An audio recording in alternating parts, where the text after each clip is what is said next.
नमः शिवाय। सोमवार का दिन भगवान शिव को समर्पित है। ऐसे में कहा जाता है कि अगर सोमवार को भगवान शिव की सच्चे मन से पूजा की जाए तो सारे कष्टों से मुक्ति मिलती है और सभी मनोकामना पूरी होती है। शिव सदा अपने भक्तों पर कृपा बरसाते हैं। मान्यता है कि भगवान शिव को खुश करने के लिए सोमवार को सुबह उठकर स्नान करके भगवान शिव की आराधना करनी चाहिए। वेद कहते हैं कि जो जन्मा है वह मरेगा, अर्थात जो बना है वह फना है। वेदों के अनुसार ईश्वर या परमात्मा अजन्मा, अप्रकट, निराकार, निर्गुण और निर्विकार हैं। अजन्मा का अर्थ जिसने कभी जन्म नहीं लिया और जो आगे भी जन्म नहीं लेगा। प्रकट अर्थात जो किसी भी गर्भ से उत्पन्न न होकर स्वयंभू प्रकट हो गया है और अप्रकट अर्थात जो स्वयंभू प्रकट भी नहीं है। निराकार अर्थात जिसका कोई आकार नहीं है। निर्गुण अर्थात जिसमें किसी भी प्रकार का कोई गुण नहीं है। निर्विकार अर्थात जिसमें किसी भी प्रकार का कोई विकार या दोष भी नहीं है। कहा जाता है कि भगवान शिव स्वयंभू हैं, जिसका अर्थ है कि वह मानव शरीर से पैदा नहीं हुए हैं। जब कुछ नहीं था तो भगवान शिव थे और सब कुछ नष्ट हो जाने के बाद भी उनका अस्तित्व सदैव रहेगा। भगवान शिव को आदि देव भी कहा जाता है, जिसका अर्थ देव से है और वह देवों में प्रथम है। भगवान शिव के जन्म के संबंध में कहानी शास्त्रों में वर्णित है। श्रीमद् भागवत के अनुसार प्रजापति श्री ब्रह्मा जी और भगवान श्री विष्णु जी के बीच एक बार इस बात को लेकर बहस हुई, हम दोनों में बड़ा व सर्वश्रेष्ठ कौन है। तब श्री महादेव ने दोनों की परीक्षा लेने के लिए स्वयं एक रहस्यमयी खंभा का रूप ले लिया। खंभे का ओर छोर दिखाई नहीं दे रहा था।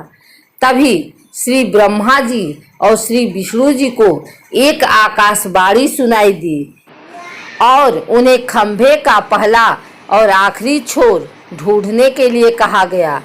इसके बाद ब्रह्मा जी ने तुरंत एक पक्षी का रूप धारण किया और खंभे के ऊपरी हिस्से की खोज करने निकल पड़े और भगवान विष्णु ने वराह का रूप धारण किया और खंभे के आखिरी छोर को ढूंढने निकल पड़े।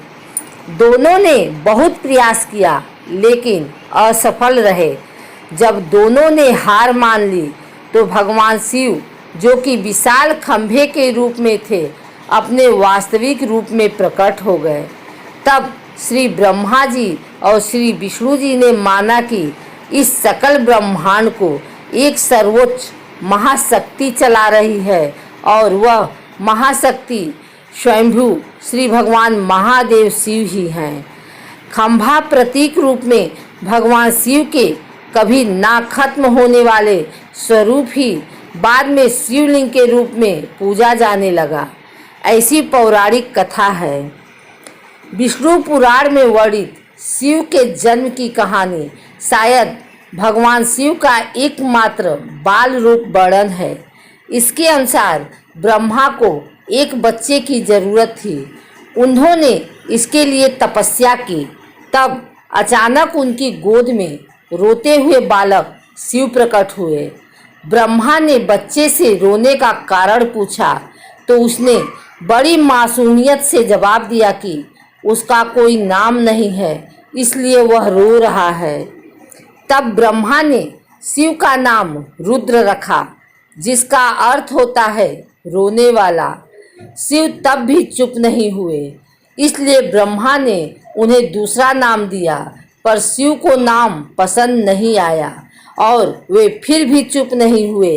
इस तरह शिव को चुप कराने के लिए ब्रह्मा ने 8 नाम दिए और शिव 8 नामों रुद्र, शर्व, भाव, उग्र, भीम, पशुपति, ईशान और महादेव से जाने गए। शिव पुराण के अनुसार यह नाम पृथ्वी पर लिखे गए थे। शिव के इस प्रकार ब्रह्मा पुत्र के रूप में जन्म लेने के पीछे भी विष्णु पुराण की एक पौराणिक कथा है। इसके अनुसार जब धरती, आकाश, पाताल समेत पूरा ब्रह्मांड जलमग्न था, तब ब्रह्मा, विष्णु और महेश अर्थात शिव के सिवा कोई भी देव या प्राणी नहीं था। तब केवल विष्णु ही जल सतह पर अपने शेष नाग पर लेटे नजर आ रहे थे। तब उनकी नाभि से कमल नाल पर ब्रह्मा जी प्रकट हुए। ब्रह्मा विष्णु जब सृष्टि के संबंध में बातें कर रहे थे तो शिव जी प्रकट हुए। ब्रह्मा ने उन्हें पहचानने से इनकार कर दिया। तब शिव के रूठ जाने के भय से भगवान विष्णु ने दिव्य दृष्टि प्रदान कर ब्रह्मा को शिव की याद दिलाई। ब्रह्मा को अपनी गलती का एहसास हुआ और शिव से क्षमा मांगते हुए उन्होंने उनसे अपने पुत्र रूप में पैदा होने का आशीर्वाद मांगा। शिव ने ब्रह्मा की प्रार्थना स्वीकार करते हुए उन्हें यह आशीर्वाद प्रदान किया। जब ब्रह्मा ने सृष्टि की रचना शुरू की तो उन्हें एक बच्चे की जरूरत पड़ी और तब उन्हें भगवान शिव का आशीर्वाद ध्यान आया। अतः ब्रह्मा ने तपस्या की और बालक शिव बच्चे के रूप में उनकी गोद में प्रकट हुए। शिव पुराण के अनुसार भगवान सदाशिव और पराशक्ति अंबिका से ही भगवान शंकर की उत्पत्ति मानी गई है। उस अंबिका को प्रकृति, सर्वेश्वरी, त्रिदेव जननी, ब्रह्मा, विष्णु और महेश की माता, नित्या और मूल कारण भी कहते हैं। सदाशिव द्वारा प्रकट की गई उस शक्ति की 8 भुजाएं हैं। पराशक्ति जगत जननी, वह देवी नाना प्रकार की गतियों से संपन्न है और अनेक प्रकार के अस्त्र शक्ति धारण करती हैं। वह शक्ति की देवी काल रूप सदाशिव की अर्धांगिनी दुर्गा हैं। अगर आपको हमारी वीडियो अच्छी लगी तो इसे लाइक करें, कमेंट करें और शेयर करें। हमारे चैनल को ज़रूर से सब्सक्राइब करें।